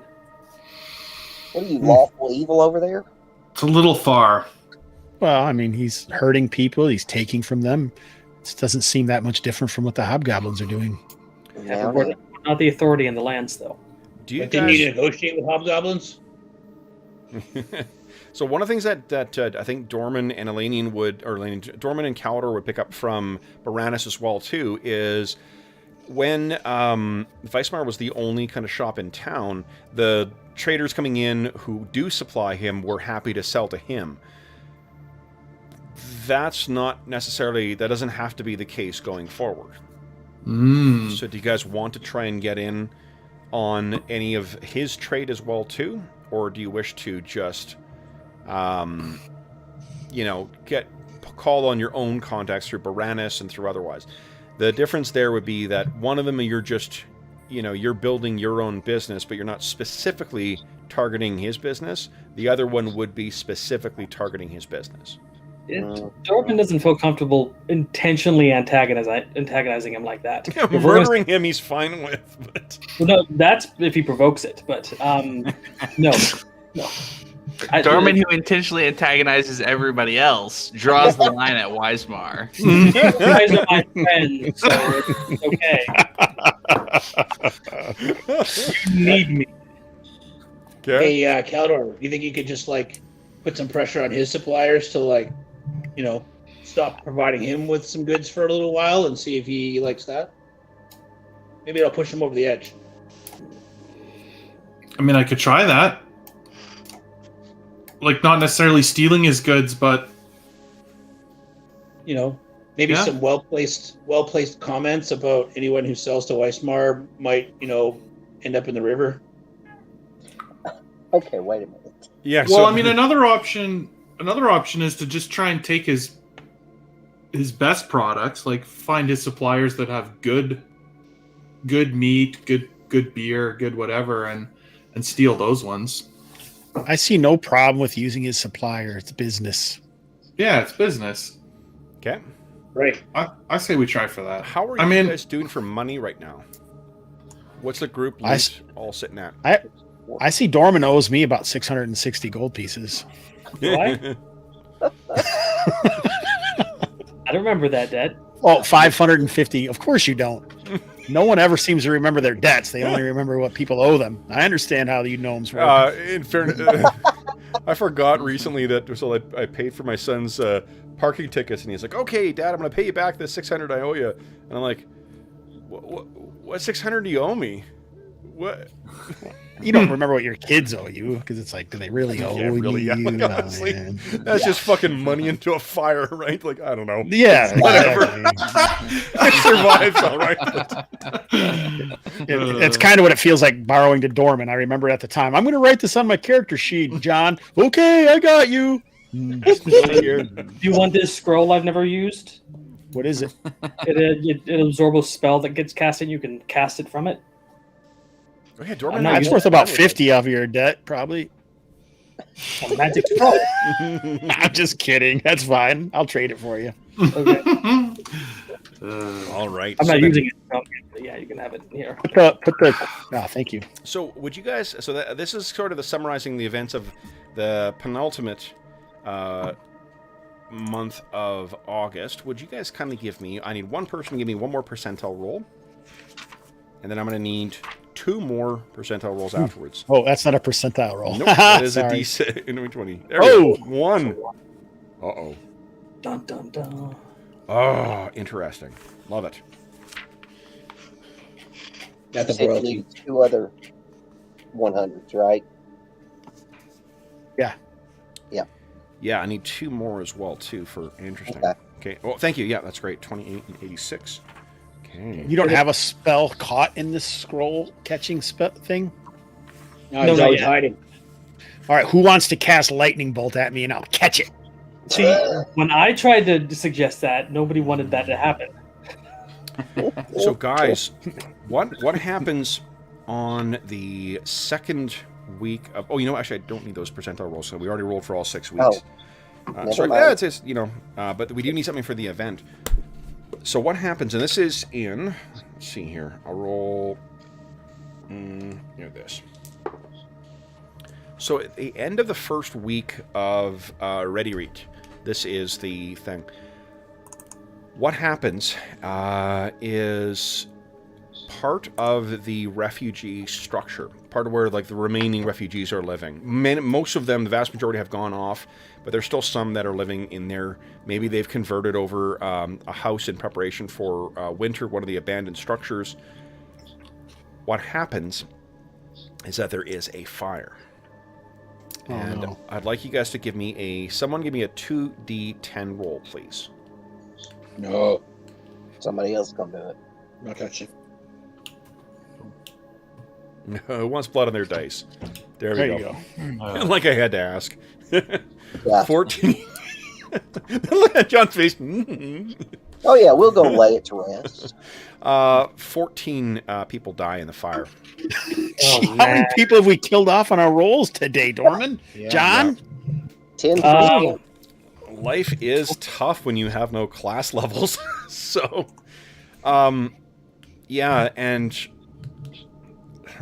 so what would be the immediate reaction to this? This is going to be, just as a reminder, the way that Thur Master is set up. There is that sort of those outlying houses that were part of Thur Master before the, last Hobgoblin invasion or Lizard Folk invasion. So it's one of these outlying houses out in the abandoned buildings, probably one of the ones you slept in when you guys first came here. It was set up to try and accommodate them, and you wake up, one night to hear the fire, and you guys can picture whatever your characters would have done to try and fight that. Do you have any abilities that would specifically help with fighting a fire?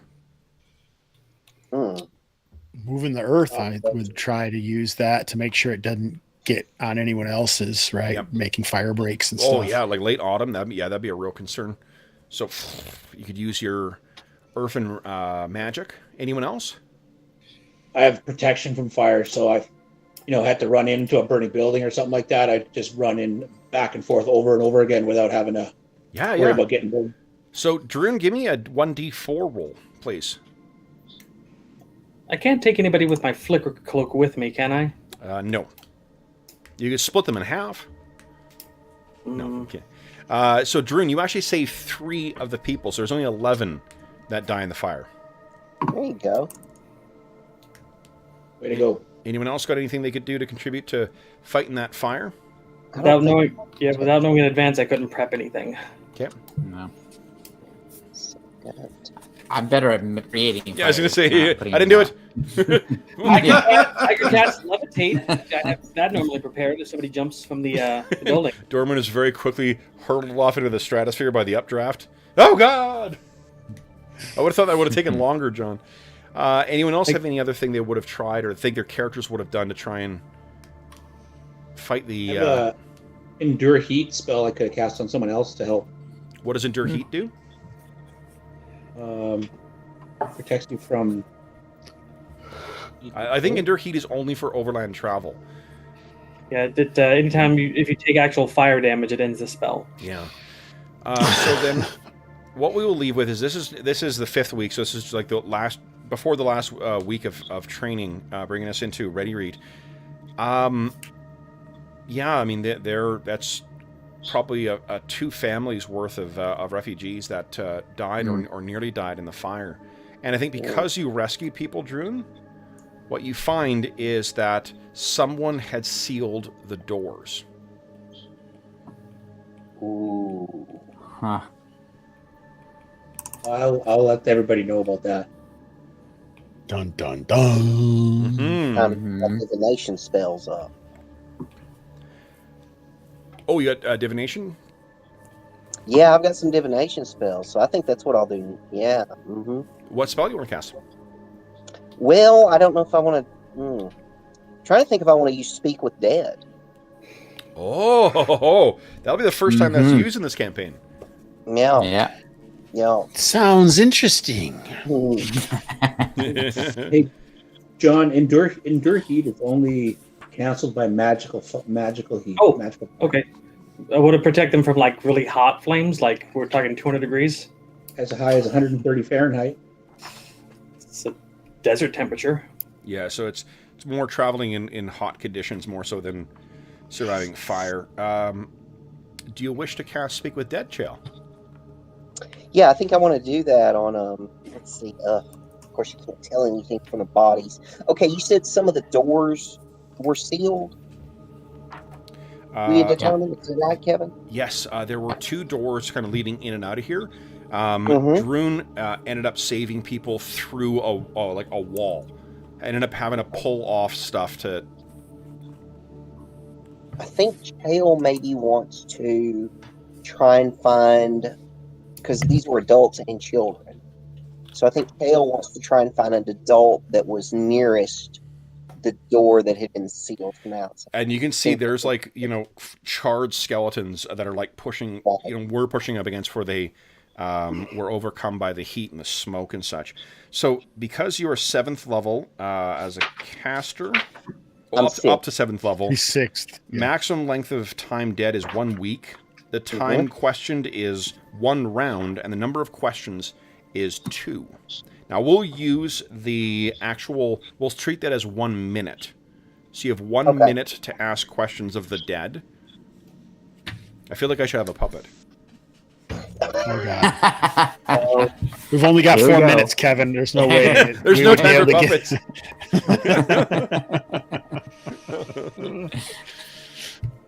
I have no skull puppet. Oh Yet. No, Amazon. Yeah. Have you skull puppets, man? All right. So then, if you've only got 1 minute, let's maybe end. And Druin, if Chael is taking the time to prep Speak with Dead, you in theory could as well if you want to. Unless it's forbidden. Yeah. I think the Allegors get access to divination, right? Yep. Yeah. Minor. Yeah, so if you guys wish to. So, Chael, are you ready to have the time going here? Yes. All right. So you have 2 questions that you can ask. What does it look like as you cast your Speak with Dead? Chael kneels down. Casting time is 10 minutes. It has a verbal, somatic, and material component. On the skull, and begins muttering in Elvish. Okay. And it does a faint glow travels through his arm into the body, into the skull. Okay. And specifically in the skull area is where the energy focuses. Okay.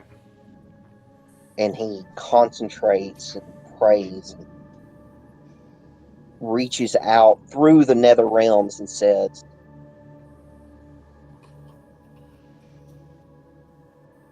were the doors blocked to you? So, Chael asks this, and so it says it has a material component, but I don't see what the actual material component is. Let me look. Burning incense.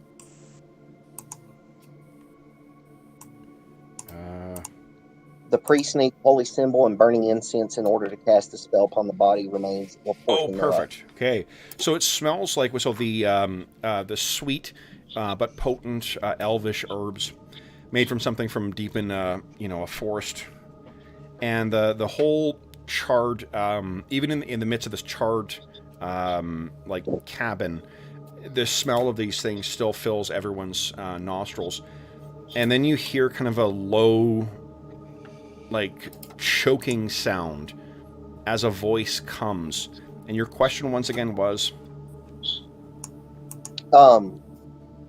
were the doors sealed? Yes. One more question. Who sealed the doors?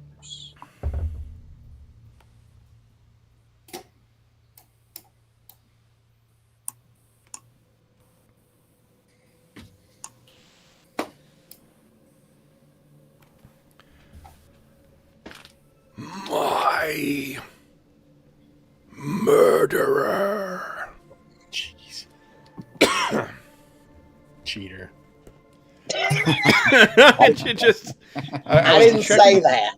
Checking to see if, because it's got to be within the knowledge of the spirit. They don't know. Yeah, they're not Right. Right. I was wondering if they had actually, knew, if they had actually seen it. So, but there is information in that. Yeah, they're definitely murdered. Yeah, they were murdered. Somebody sealed the doors deliberately. Yeah, and with this thing, it shudders, and then the skull, the incense is gone, the stillness kind of reigns once again in here. And guys, we will bring our 100th session to a close. So, congratulations everybody on, oh my god, how many points of Astonishing Fortune are left? All 7 of them. All 7. So, Nice. you guys will get XP for the spells you cast, and then otherwise you guys are earning a whopping, almost appropriate that it's a clean number of the number of sessions played divided by 2. So you guys are 50 experience points for today's session. Yeah, buddy. Yeah. Nice. So then, guys, for those listening at home, thank you so much for joining us for... is the campaign about to take a darker turn? Yeah, good question. I mean, it's been pretty dark. There's been a lot of darkness early in different sections of the campaign, for sure. Well, you know, we're not doing the night below, it's the night above. Yeah. Then, for those listening at home, thank you so much for joining us, not only today, but for those who have joined us from the beginning, from along the way, getting caught up. Thanks so much for joining us for all of these campaigns. We're thrilled to have you along for our journey. We've been most recently describing the folks listening at home and viewing it at home as being part of that third chair, one chair occupied by me, one by the players, and one by the viewers at home. So thank you so much for joining us, everybody. What ended up winning? What was in that vote for the favorite portrait? Who won? Was it Rilligo? Let's scroll up and find out. I would think I was surprised. I think we had 5 votes for somebody. 5 votes, holy smokes. Nice, let's see here. Bergour has 3, Rilligo has 3, 5 votes cast in total. Bergour has 4. 4. Bergour did win. Bergour. Wasn't Bergour... Not the favorite character, the favorite image. Yeah. Portrait. Interestingly enough, also, Bergour was my first portrait, too. Yeah. Yeah. Huh? So. Well, Brian says he likes Chaels and Dormans because of the eyes and the big dumb looking nose. Oh, so, nice. I'm guessing your eyes and my nose. That's great. Well, thank you so much for joining, everybody. Brian, thanks for running the impromptu vote too. That's great. As is always the case, if you have any comments, questions, or concerns regarding the campaign, the session, or the game we're playing, please don't hesitate to leave a comment in the comment section of the video, and I will endeavor to reply in a timely fashion. You can also find me on Twitter at Dungeon Musings, and you can find me by email. My email address is dungeonmusings@gmail.com. You can also find down in the description of the video links to everyone else who has anything else going on gaming related to or otherwise to. We've got George's IMDb link down there if you want to see all the awesome stuff he's been involved with. Arlen's podcasts and YouTube channels linked down below. Dave's chainmail, enterprise or chainmail crafting store is linked in there too. And Hobbs' various podcasts and YouTube channel is linked down below as well too, so you can find out about all the awesome stuff they are in which they are involved. You can also reach them directly. There's contact information down there as well, too. You can find all of us, though, on the Dungeon Musings Discord server. You can find a link to that in the description of the video below, too. There's a wealth of great links down in that description. We have channels there dedicated to all the campaigns we run on the channel, including this one, and a bunch of other great stuff, including online convention information, setting up virtual tabletops, and a bunch of other great stuff. A bunch of great people, a bunch of great conversations. You are more than welcome to join us over there. In addition, there is a link in the description of the video to something called Heroes Save Villages. That is the charity fundraising campaign that we run on the channel.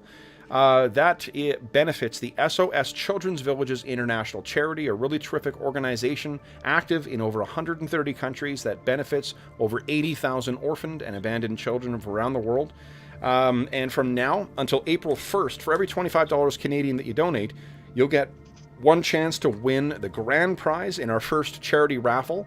The grand prize is, of course, a copy of Beetle and Grimm's Platinum Edition Icewind Dale Rime of the Frost Maiden crate set. And if you don't win that, you also get a chance to win a copy of the Silver Edition of Beetle and Grimm's Icewind Dale Rime of the Frost Maiden. And if you don't win that, there's still a bunch of other great gaming stuff you could win, including a copy of the... or not a copy of, a chainmail dice bag made by our very own armorsmith here, Dave.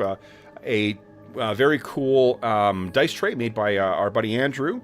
You can get, there's some prizes from the Dungeon Musings Red Bubble Shop, including some t-shirts, posters, and some other great things. And I have confirmed, too, I didn't accidentally order an extra copy. The good folks at Son of Oak Studios, the makers of the City of Mist game, they accidentally sent me an extra copy of the starter set.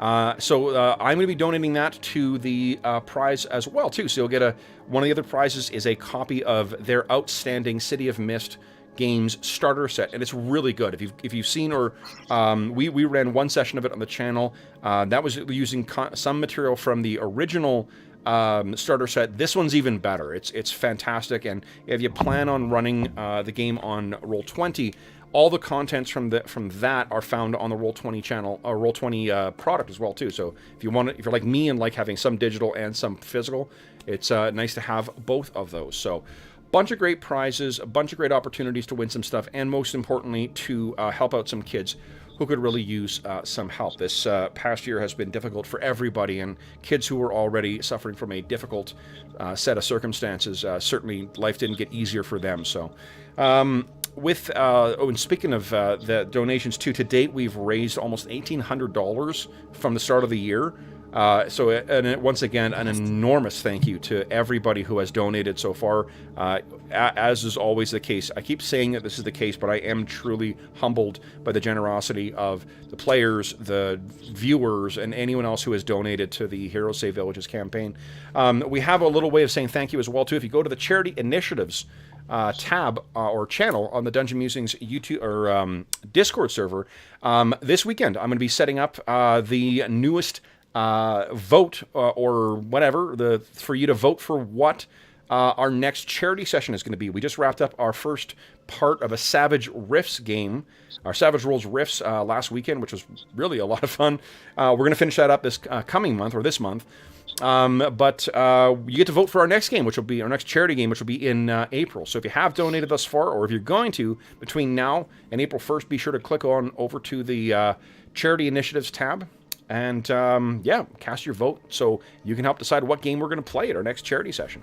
Last thing I'll say, speaking of awesome people, is a huge thank you. It was so nice to see all of you guys today as well, too. Once again, our thoughts are with both Brent and Steve today, so you guys may not be here, but you're here in spirit.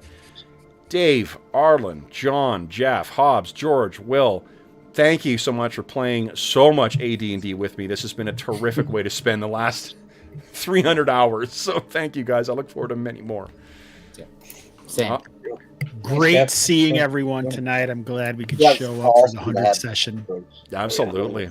So then with that, guys, we'll bring this to a close. For those listening at home, if you are joining us during the current crisis, we do hope that this finds you healthy, safe, and weathering the current crisis as well as can be expected. We do hope that we've given you a couple of hours to take your mind off of the troubles of our world and think about the troubles that our heroes keep getting themselves into in the wilds of Heronshire. And until we see you again, stay safe, stay healthy, and happy gaming. Bye. See ya.